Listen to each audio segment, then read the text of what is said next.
Rohan Patel, comic book movie. By the end of it. Hey, man. Hi. Hey, how are you? Good. How you doing? Doing well, thank you. Thank you. Denise, actually, I just finished watching Under the Banner of Heaven, and you're amazing in that. Thank you so much. God, the compliments that are coming in for me tonight. I'm very You're not the first person to happy. say that today. That's wonderful. You're really good. And so, like, I'll get started, but like, we only meet your character in episode 4, and there's already like reason to believe she has her eyes set on something, a bigger prize. So, like, what can you tell us about like her journey this season? Well, I think when you meet her, she's trying to prove herself. We've been talking a lot today about what these characters have in common is their desperate need to be seen, you know, and to get control for whatever reason, whatever they're lacking in themselves, they're going to try and get in their job, you know. And so she's incredibly obsessive and meticulous in her desire for power. I think for Dedra, it's definitely about power. And so you see throughout the season, you see her get closer and closer to what she thinks is going to make her have her like status and make her seen, essentially. Mm-hmm. And so the lengths that she'll go to, who she will hurt, essentially, and in order to get what she wants. And I love playing that, because I think seeing women be able to be those things too. There isn't a moment where you go, oh, but maybe she's really nice. We don't need to be doing that. She gets to actually be like, she's complex in so many ways, but I do get to be one of the bad guys without apologizing for it, you know, which is really good fun. Awesome. That's awesome. And so, Kyle, we do spend a lot of time with your character in the first 3 episodes. And let's just say he has a bit of a setback as we get into episode 4. So, like, what is his mindset like moving forward into the rest of the season? Oh, wow. Yeah. His mindset is a bit like, oh, fuck, what do I do now? And it takes a really interesting turn, something that I'd never expected a Star Wars series to investigate, which is, what does his home life look like?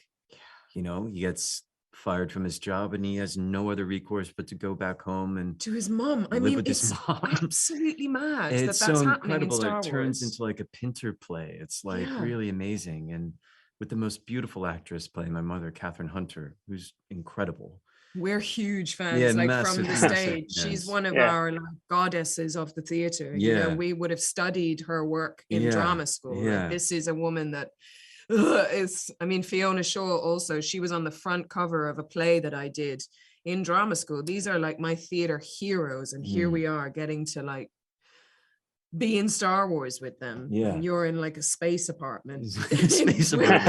Yeah. Really incredible. And so like, what's great from that perspective is that, like, you know, he feels like he's on top of the world as he's right about to capture Cassian, and then the world is removed from underneath his feet and he has nothing left. And then he goes back to his trauma-filled apartment with his mother, and what does he do?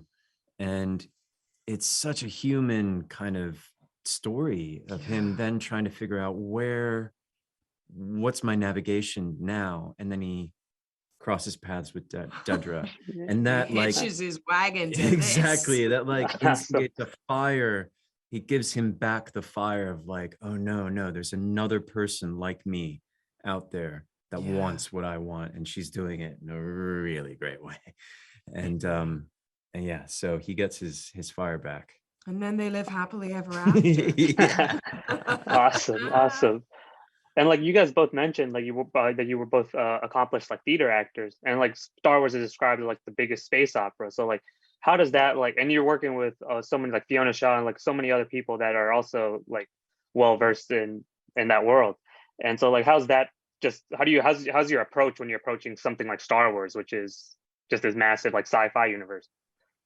Well, for me, it's like I was saying earlier, that it's the first time I walked onto a set and felt how I feel when I'm in a play.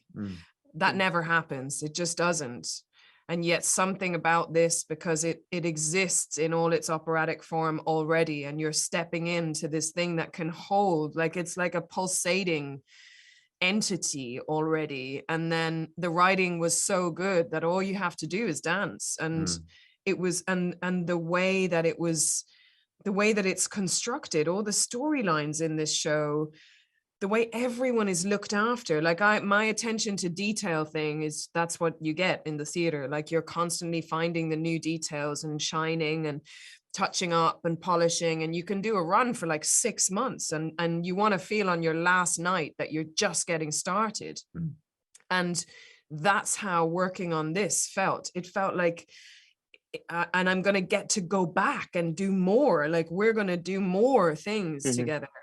That I don't get that feeling of excitement when I'm working on screen. I never do. It feels like usually quite a lonely process and a bit disjointed, but this feels like you're going into a very like beautiful community that's there to help you find the detail, and the more detail the better. And then you have this fandom that is out to make sure and hold you accountable to make sure that you get that detail. So you feel like you're making an offering to something that's taking it really seriously. So I take it very seriously when I'm doing, well, any job, but this I feel very like spiritually connected to. I feel like there's a responsibility to do something for all the people that are going to watch this. And also just to say, we've been talking too about how it's the only thing you're in that like a 5-year-old could have a conversation with a 75-year-old about how much they love this thing. Like you can't do that with any other show, like maybe Game of Thrones or Harry Potter in years to come. But although I don't know if 5-year-olds should be watching Game of Thrones. Just gonna jump in there. Maybe. But you know what I mean? This one is so special because I would see a 5-year-old get as excited as a 75-year-old. It's like so beautiful to think that it crosses so many generations. I love it. It's such a gift. Did that answer? Awesome. Was that a question? I don't know. Sometimes. Yeah. No, that was perfect. Thank you so much, both of you. I really appreciate it. It was great to meet you. Thank you too, man. You Take too. care. Thank you. Take care.